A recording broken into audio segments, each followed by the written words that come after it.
और जब जब जुल्मी जुल्म करेगा सत्ता के गलियारों से, उठेगा इनकलाब के नारों से। कौन बनाया हिंदुस्तान? भारत का मजदूर किसान। कौन बनाया हिंदुस्तान? भारत का मजदूर किसान।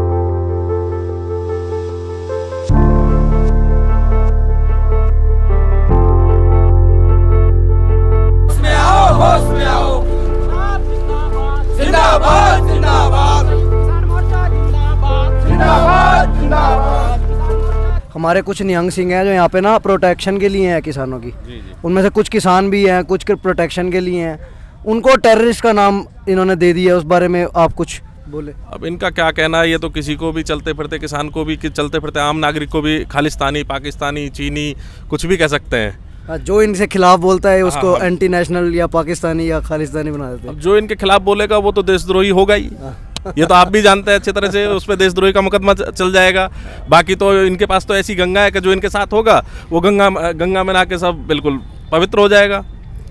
मतलब कुछ भी सर ये करी जा रहे हैं, जो इनके मन में आ रहा है वो करी जा रहे हैं। हाँ बिल्कुल, अपनी मनमानी ही कर रहे हैं। नहीं तो हम लोग ये रोड पे ये किसान इतने दिन से बैठा हुआ है, ये बिल्कुल बेशर्मी की एक हद है।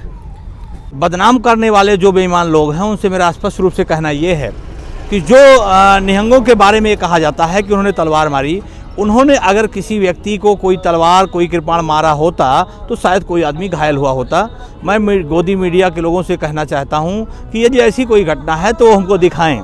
मैं ਤੁਹਾਨੂੰ ਇਹ ਪੁੱਛਣਾ ਸੀ ਕਿ ਜਿਹੜੇ ਲੋਕੀ ਕਹਿ ਰਹੇ ਨੇ ਕਿ ਵੀ ਨਿਹੰਗ ਸਿੰਘ ਜਿਹੜੇ ਨੇ ਉਹਨਾਂ ਨੇ ਕਿਰਪਾਨਾਂ ਚਲਾਈਆਂ, ਮਾਰਿਆ ਪੁਲਿਸ ਵਾਲਿਆਂ ਨੂੰ, ਤੇ ਉਹ ਕਹਿ ਰਹੇ ਨੇ ਕਿ ਟੈਰਰਿਸਟ ਹੈਗੇ ਨੇ। ਤੇ ਮੈਂ ਇੱਕ ਵਾਰੀ ਚਾਹਨਾ ਕਿ ਤੁਸੀਂ ਦੱਸੋ ਕਿ ਕਿਉਂ ਹੁੰਦੇ ਨੇ ਨਿਹੰਗ ਤੇ ਇੱਥੇ ਹੈਗੇ ਵੀ ਕਿਉਂ ਨੇ ਫਾਰਮਰਸ ਪ੍ਰੋਟੈਸਟ ਤੇ ਵੀ ਕੀ ਹੈ, ਕਿਉਂ ਹੈਗੇ ਨੇ ਨਿਹੰਗ। ਵਾਹਿਗੁਰੂ ਜੀ ਕਾ ਖਾਲਸਾ ਵਾਹਿਗੁਰੂ ਜੀ ਕੀ ਫਤਿਹ। ਇਹ ਕਿਸਾਨਾਂ ਪ੍ਰਤੀ ਵੀ ਆਉਂਦੇ, ਇਹ ਆਪ ਵੀ ਕਿਸਾਨ ਹੈ। ਜੋ ਨਿਹੰਗ ਸਿੰਘ ਇਹ ਆਪ ਕਿਸਾਨ ਹੈ, ਕਿਉਂਕਿ ਗੁਰੂ ਘਰਾਂ ਦੀਆਂ ਜ਼ਮੀਨਾਂ ਕਿਸੇ ਦੇ 200 ਏਕੜ, ਕੋਈ 400 ਏਕੜ।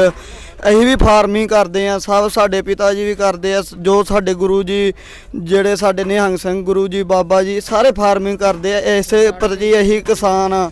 ਗੁਰੂ ਨਾਨਕ ਦੇਵ ਸਾਹਿਬ ਮਹਾਰਾਜ ਨੇ ਵੀ 15 ਸਾਲ ਹਲ ਵਾਇਆ ਤੇ ਇਹ ਸਾਡੀ ਪਰੰਪਰਾ ਸੰਪਰਦਾ ਚੱਲਦੀ ਆਈ ਖੇਤੀ ਪ੍ਰਤੀ। ਅਸੀਂ ਵੀ ਕਿਸਾਨ ਆ, ਇਸੇ ਕਰਕੇ ਅਸੀਂ ਕਿਸਾਨ ਅੰਦੋਲਨ ਤੇ ਪਹੁੰਚੇ ਆ। ਤੇ ਉਹ ਦਿਨ ਜਿਹੜੇ ਕਹਿ ਰਹੇ ਨੇ ਕਿ ਤਲਵਾਰਾਂ ਚਲਾਈਆਂ ਨੇ, ਭਾਜੀ ਮੈਂ ਬਥੇਰੀ ਵੀਡੀਓ ਵੇਖੀਆਂ, ਮੈਂ ਇੱਕ ਵੀਡੀਓ 'ਚ ਵੀ ਨਹੀਂ ਦੇਖਿਆ ਕਿ ਤਲਵਾਰ ਚੱਲੀ ਹੋਏ, ਕਿਰਪਾਨ ਚੱਲੀ ਹੋਏ। ਕਿਉਂਕਿ ਸਿਰਫ ਉਹ ਡਰਾ ਰਹੇ ਸੀ ਕਿ ਕਿਉਂਕਿ ਬਜ਼ੁਰਗਾਂ 'ਤੇ ਹਮਲਾ ਕਰਨਾ ਸ਼ੁਰੂ ਕਰਤਾ ਸੀ ਪੁਲਿਸ ਨੇ, ਤਾਂ ਕਰਕੇ ਉਹ ਸਿਰਫ ਡਰਾ ਰਹੇ ਸੀ ਕਿਰਪਾਨ ਤੋਂ ਤੇ ਪਿੱਛੇ ਕਰ ਰਹੇ ਸੀ। ਤੁਸੀਂ ਹੁਣ ਦੱਸੋ ਕਿ ਵੀ ਕਿਉਂ ਹੈ ਤੁਸੀਂ ਇਹ ਜਿਹੜਾ ਕਿਰਪਾਨ ਰੱਖੀ ਹੋਈ ਹੈ, ਤੁਸੀਂ ਇਹ ਮੰਨ ਲਓ ਇਹ ਕਿਉਂ ਰੱਖਦੇ ਹੋ ਤੁਸੀਂ? ਇਹ ਹੁਣ ਵਜਨ ਹੈ, ਇਹ ਹੀ ਗੁਰੂ ਦਾ ਪੰਥ ਆ। 1699 ਦੀ ਵਿਸਾਖੀ ਵਾਲੇ ਗੁਰੂ ਗੋਬਿੰਦ ਸਿੰਘ ਜੀ ਮਹਾਰਾਜ ਨੇ ਖਾਲਸਾ ਪੰਥ ਦੀ ਸਾਜਨਾ ਦਿਵਸ ਕੀਤੀ, ਜੋ ਕਿ ਨੀਲੇ ਬਾਣੀਆਂ ਵਾਲੇ ਫੌਜਾਂ, ਗੁਰੂ ਦੀਆਂ ਲਾੜੀਆਂ ਫੌਜਾਂ ਕਹੀਆਂ ਜਾਂਦੀਆਂ ਨੇ। ਤੇ ਇਹ ਤਾਂ ਇੱਕ ਨਿਹੰਗ ਸਿੰਘ ਬਾਣੇ ਨੂੰ ਬਦਨਾਮ ਕੀਤਾ ਜਾ ਰਿਹਾ ਕਿ ਨਿਹੰਗ ਭੰਗ ਪੀਣੇ, ਨਿਹੰਗ ਆਹ ਕਰਦੇ, ਨਿਹੰਗਾਂ ਨੇ ਆਹ ਕਰਤਾ। ਇਹ ਨਿਹੰਗਾਂ ਨੂੰ ਕਿਸੇ ਕੋ ਜਰਿਆ ਨਹੀਂ ਜਾਂਦਾ ਨਿਹੰਗ ਸਿੰਘਾਂ ਪ੍ਰਤੀ।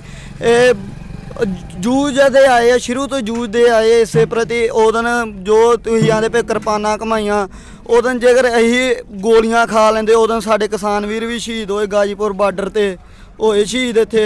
ਤੇ ਉਹ ਇਹੀ ਕੀਤੇ ਕਿ ਜੇਕਰ ਉਹਨਾਂ ਨੇ ਗੋਲੀਆਂ ਮਾਰੀਆਂ ਫੇਰ ਹੋਏ ਆ। ਇਹੀ ਤਾਂ ਕਿਸੇ ਦੇ ਪੁਲਿਸ ਵਾਲੇ ਦਾ ਜੇਕਰ ਕਿਸੇ ਦਾ ਗੁੱਟ ਵੱਢਿਆ ਗਿਆ ਹੋਵੇ, ਕਿਸੇ ਦੀ ਉਂਗਲ ਵੱਢੀ ਗਈ ਹੋਵੇ, ਫਿਰ ਦੱਸੇ। ਜੇਕਰ ਨਿਹੰਗ ਸਿੰਘ ਨੇ ਕਿਸੇ ਦੀ ਵੱਢੀ ਹੋਵੇ, ਕਿਸੇ ਨੂੰ ਠੇਸ ਪਹੁੰਚਾਈ ਹੋਵੇ, ਉਹ ਤਾਂ ਹੁਣ ਜਦੋਂ ਅਗਲੇ ਨੇ ਹਮਲਾ ਕਰਨਾ ਉਦੋਂ ਅਗਲੇ ਨੂੰ ਜਵਾਬ ਤਾਂ ਦੇਣਾ ਹੀ ਹੈ। ਇਹ ਮਹਾਰਾਜ ਨੇ ਆਖਿਆ ਇਹੀ ਤਾਂ ਬੜੀ ਸ਼ਾਂਤਮਈ ਉਦੋਂ ਦਾ ਧਰਨਾ ਦੇ ਰਹੇ ਆ, ਸਭ ਕੋਈ ਪ੍ਰਸ਼ਾਸਨ ਦਾ ਚੱਲ ਰਹੇ ਆ। ਉਦੋਂ ਜੇਕਰ ਇਹ ਬੈਰੀਗੇਡ ਆਪ ਖੋਲ੍ਹ ਦਿੰਦੇ ਫਿਰ ਕੀ ਕਰਨਾ ਹੈ ਕਿਸਾਨਾਂ ਨੇ? ਦਿੱਲੀ 'ਚ ਹੋ ਕੇ ਹੀ ਆ ਜਾਣਾ ਸੀ। ਇਸੇ ਪ੍ਰਤੀ ਐਵੇਂ ਬਦਨਾਮ ਕੀਤਾ ਕਿ ਜਾ ਰਿਹਾ। ਕਿਸਾਨ ਤਾਂ ਉਦੋਂ ਦੇ ਸ਼ਾਂਤਮਈ ਬੈਠੇ ਹੋਏ ਰੋਡਾਂ 'ਤੇ। ਕੀ ਕਿਸਾਨ ਨੇ ਇੱਕ ਸਰਕਾਰ ਨੂੰ ਕਹਿਤਾ ਜਾਂ ਕਿਸੇ ਨੂੰ ਕਹਿਤਾ? ਇਹ ਤਾਂ ਵਜਨ ਹੀ ਨਹੀਂ ਇੱਦਾਂ ਦਾ। ਬਿਲਕੁਲ ਭਾਜੀ, ਉਸ ਦਿਨ ਦੀ ਵੀ ਗੱਲ ਹੈ ਤੇ ਉਹਦੇ ਬਾਅਦ ਵੀ ਹੁਣੇ ਤੱਕ ਅਸੀਂ ਸ਼ਾਂਤ ਬੈਠੇ ਹਾਂ। ਸਾਰੇ ਕਿਸਾਨ ਇੱਥੇ ਸ਼ਾਂਤ ਬੈਠੇ, ਤੁਸੀਂ ਸਾਰੇ ਸ਼ਾਂਤ ਬੈਠੇ ਹੋ। ਤੇ ਇਹ ਸਿਰਫ ਮੀਡੀਆ ਖਰਾਬ ਕਰ ਰਹੀ ਹੈ ਤੇ ਜਿਹੜੇ ਭਗਤ ਹੈਗੇ ਨੇ ਜਿਹੜੇ ਮੋਦੀ ਦੇ, ਉਹ ਖਰਾਬ ਕਰ ਰਹੇ ਨੇ। ਮੋਦੀ ਮੀਡੀਆ ਇਹ ਕਰਦਾ ਪਿਆ ਸਾਰਿਆਂ ਨੂੰ ਖਰਾਬ। ਕਿ ਨਿਹੰਗ ਸਿੰਘਾਂ ਨੇ ਆਹ ਕਰਤਾ। ਉਹ ਦਿਨ ਗਾਜੀਪੁਰ ਬਾਰਡਰ ਤੇ ਇੰਨਾ ਕਿਸਾਨ ਵੀਰ ਘੱਟੋ ਘੱਟ 1000 ਦੀ ਗਿਣਤੀ ਆਖੀ ਜਾਣ ਕਿਸਾਨ ਚਲੇ ਗਏ। ਕਿਸਾਨਾਂ ਨੇ ਆਪਦੇ ਤੰਬੂ ਵਲੇੜ ਲਏ, ਆਹ ਕਰ ਲਿਆ। ਇਹ ਜੇਕਰ ਕਿਸਾਨ ਮੋਰਚਾ ਚੱਲ ਰਿਹਾ ਹੈ, ਨਿਹੰਗਾ ਸਿੰਘਾਂ ਦਾ ਬਹੁਤ ਹੀ ਵਿੱਚ ਯੋਗਦਾਨ ਹੈ, ਜਿੰਨਾ ਕਰਕੇ ਨਿਹੰਗਾ ਸਿੰਘਾਂ ਨੇ ਉਧਰ ਵੀ ਆਪਣੇ ਸਿੰਘੂ ਬਾਰਡਰ ਵੀ ਨਿਹੰਗ ਸਿੰਘ ਪਹਿਲੇ ਨੰਬਰ ਤੇ ਬੈਠੇ ਹੋਏ ਆ। ਜੇਕਰ ਵਾਰ ਹੋ ਪਹਿਲੇ ਨੰਬਰ ਤੇ ਨਿਹੰਗਾ ਸਿੰਘਾਂ ਤੋਂ ਲੰਘ ਕੇ ਫੇਰ ਜਾਣਾ ਪਊਗਾ। ਬਿਲਕੁਲ ਬਿਲकुल ਠੀਕ ਗੱਲ ਹੈ ਭਾਜੀ। ਉਸ ਦਿਨ ਵੀ ਜਿਹੜੀ ਉੱਥੇ ਪੱਥਰਬਾਜੀ ਹੋਈ, ਉੱਥੇ ਵੀ ਇੱਕ ਨਿਹੰਗ ਸਿੰਘ ਨੂੰ ਹੀ ਫੜ ਕੇ ਉਹ ਲੈ ਕੇ ਗਏ ਨੇ। ਨਿਹੰਗ ਸਿੰਘ ਨੂੰ ਉਹ ਵੀ ਬਾਹਰ ਜਾ ਕੇ ਸਿਰਫ ਇਹੀ ਕਹਿ ਰਹੇ ਸੀ ਕਿ ਨਾ ਮਾਰੋ ਪੱਥਰ। ਪਹਿਲਾਂ ਉਹਨਾਂ ਨੇ ਜਿਹੜੇ ਬੀਜੇਪੀ ਦੇ ਗੁੰਡੇ ਆਏ ਹੋਏ ਸੀ ਉਹਨਾਂ ਨੂੰ ਤੇ ਪੁਲਿਸ ਨੇ ਰੋਕਿਆ ਨਹੀਂ, ਜਦੋਂ ਬਾਹਰ ਗਿਆ ਹੈ ਬੋਲਣ ਤਾਂ ਉਹਨਾਂ ਨੇ ਫੜ ਕੇ ਲੈ ਗਏ ਨੇ, ਮਾਰ ਕੇ ਬਹੁਤ ਬੁਰੀ ਤਰ੍ਹਾਂ ਮਾਰਿਆ ਤੇ ਵਾਲਾਂ ਨਾਲ ਫੜ ਕੇ ਲੈ ਗਏ ਨੇ। ਇਹ ਸਿਰਫ ਨਾਮ खराब कर रहे हैं भी। मैं ਤੁਹਾਨੂੰ सब ਨੂੰ दस देना चाहना कि मैं सब आपको बताया तो हिंदी में अब कि जो निहंग सिंह होते हैं हमारे, ये गुरु की लाडली फौज के लाए जाते हैं। ये सिर्फ यहाँ पे है ही इसीलिए, वर्ल्ड धरती पे इसलिए है कि ये कभी किसी कमज़ोर के साथ बुरा होता नहीं देख सकते, और किसी कमज़ोर के साथ बुरा होगा सबसे पहले आगे आके खड़े होंगे, उनसे पहले खुद मरेंगे। ये इसीलिए यहाँ पे भी इनका मेन, ये खुद किसान भी हैं लेकिन यहाँ पे भी ये मेन इसीलिए हैं, ये सिर्फ प्रोटेक्शन के लिए है किसानों की। ये प्रोटेक्शन के लिए सबसे पहले यही मरेंगे। सबसे पहले उस दिन भी अगर पुलिस कुछ करती तो सबसे पहले यही आगे खड़े होते। जब 28 जनवरी को यहाँ पे आए, सिर्फ नाम खराब करा जा रहा है निहंगों का, और किसी ने कोई किरपान चलाई नहीं है। हाँ जी, ਲੰਗਰ ਚੱਲ ਰਹੇ ਆ। ਇੱਥੇ ਦੇਖੋ ਲੰਗਰ ਚੱਲ ਰਿਹਾ ਲੱਸੀ ਦਾ, ਉੱਥੇ ਲੰਗਰ ਚੱਲ ਰਿਹਾ ਪੂਰਾ ਸਾਰਾ, ਇਹ ਵੀ ਨਿਹੰਗ ਸਿੰਘ ਕਰ ਰਹੇ ਨੇ। ਇਹ सिर्फ नाम खराब किया जा रहा है, सिर्फ नाम खराब करा जा रहा है। आप लोग इनके भुलेखे में मत पड़े, बिल्कुल बढ़िया तरीके से शांत तरीके से ये लोग चल रहे हैं यहाँ पे। जब पुलिस किसी को पीट रही होगी तो अपने ऊपर कम से कम आदमी रोकेगा ना।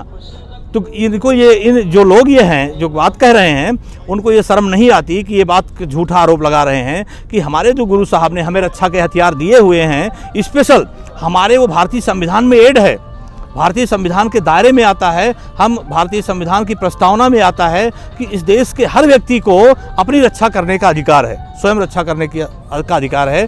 स्वयं रक्षा के लिए हमारे उन निहंग के लोगों ने, अगर कृपाण अपने पास में है और तुम उनको पीट रहे हो और वो उससे अगर रोक रहे हैं, अगर हम लाठी ले हैं तो अपने लाठी से मार रहे हो और अपने झंडे से रोक रहे हैं, अपने कपड़े से रोक रहे हैं, अपने गमछे से रोक रहे हैं, तो ये अपराध नहीं बनता है। अपराध इस सरकार का बनता है जो सही मांग के लिए हमारे ऊपर डंडे बरसा रही है और हमारे अंदर भेद पैदा कर दे रही है। किसानों को सिक्योरिटी गार्ड समझो हमारे को एक तरह। हाँ, एक तरह से किसानों का सिक्योरिटी गार्ड इनको समझो। ਜਿਹੜੇ ਨਿਹੰਗ ਸਿੰਘਾਂ ਨੂੰ ਟੈਰਰਿਸਟ ਕਹਿ ਰਹੇ ਨੇ ਕਿ ਤਲਵਾਰਾਂ ਚਲਾਈਆਂ ਟੈਰਰਿਸਟ, ਇਹਨਾਂ ਨੂੰ ਇੱਕ ਵਾਰੀ ਮਤਲਬ ਤੁਸੀਂ ਦੱਸੋ ਕਿ ਨਿਹੰਗ ਸਿੰਘ ਕਿਉਂ ਹੁੰਦੇ ਨੇ। ਗੁਰੂ ਦੀ ਲਾਡਲੀ ਫੌਜ ਹੁੰਦੀ ਆ, ਇਹ ਹਰ ਥਾਂ ਤੇ ਜਾ ਸਕਦੀ ਏ, ਇਹ ਕਿਸੇ ਦੇ ਰੋਪ ਥੱਲੇ ਨਹੀਂ ਅੱਜ ਤੱਕ ਨਾ ਰਹੀ ਹੈ ਨਾ ਰਹੇਗੀ।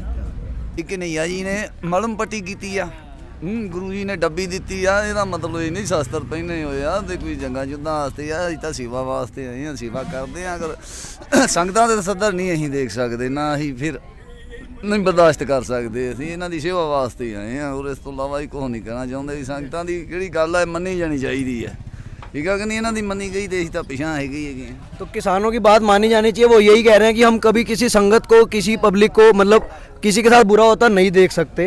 वो यही कह रहे हैं कि उनकी बात मानी जानी चाहिए और जल्दी से जल्दी माननी चाहिए सरकार को। बहुत टाइम हो गया बैठे बैठे, और पता नहीं कितने दिन बैठना पड़े। तो आप लोग प्लीज़ इन चीज़ों पे बिल्कुल विश्वास मत करें। आप स्टडी कर लें, पहले की स्टडी करो। आप गूगल पे जाकर लिखो सच क्या है क्या नहीं, आपको सब दिखेगा। आप ऐसे किसी के ऊपर मत भरोसा करो, गोदी मीडिया के ऊपर खास कर। ਵਾਹਿਗੁਰੂ ਜੀ ਕਾ ਖਾਲਸਾ, ਵਾਹਿਗੁਰੂ ਜੀ ਕੀ ਫਤਿਹ। ਮਿਲੂ ਇੱਥੇ ਉਹ ਵੀ ਸਾਡੇ ਵਾਲੇ ਪਾਸੇ। ਸਤਿ ਸ੍ਰੀ ਅਕਾਲ, ਸਤਿ ਸ੍ਰੀ ਅਕਾਲ, ਸਤਿ ਸ੍ਰੀ ਅਕਾਲ, ਸਤਿ ਸ੍ਰੀ ਅਕਾਲ। ਚੰਗਾ ਜੀ, ਬਹੁਤ ਬਹੁਤ ਧੰਨਵਾਦ, ਸ਼ੁਕਰੀਆ। ਸਤਿਨਾਮ ਵਾਹਿਗੁਰੂ, ਸਤਿਨਾਮ ਵਾਹਿਗੁਰੂ।